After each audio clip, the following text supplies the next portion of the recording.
Sous la conduite de Junior Pobalenda, directeur provincial de l'Agence congolaise des grands travaux à Kinshasa, Germaine Tchinyaman Zolantima, vice-présidente de l'Assemblée provinciale de Kinshasa, Nkongolo André, son rapporteur, Mubengai Kamanga Socrate, son questeur, ont officiellement pris contact avec le projet des rocades de Kinshasa ce dimanche 26 janvier 2025.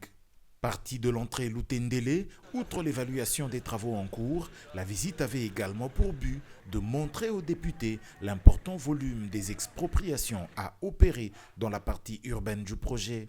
Les rocades de Kinshasa, c'est 63 km de routes périphériques qui ceintureront la ville.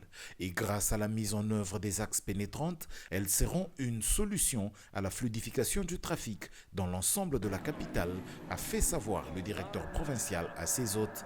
Ce projet, c'est un projet qui est porté par le chef de l'État pour régler les problèmes de circulation de la ville de Kinshasa.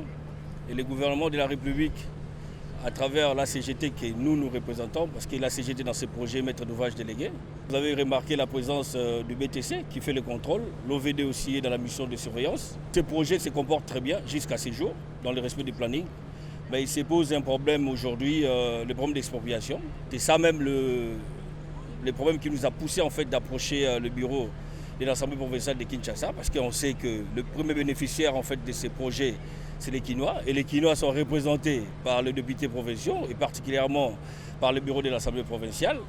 Et il était question que eux, les bénéficiaires, puissent s'approprier en fait de ces projets, parce que nous pensons que la manière dont eux, ils vont transmettre le message sur les questions d'expropriation, sur les questions de la préservation des ouvrages que les chefs d'État ont été donnés aux Kinois, et le discours sera un peu plus direct qu'à notre niveau des techniciens. Au point de vue des travaux sur la partie périurbaine du projet qui n'a pas nécessité beaucoup d'expropriation, des gros changements sont constatés.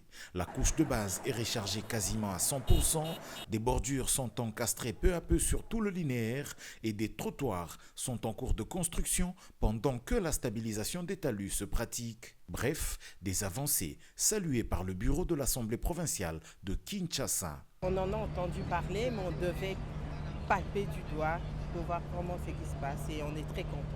Les travaux sont très bien faits, de grande qualité et j'encourage la CGT de continuer dans ce sens.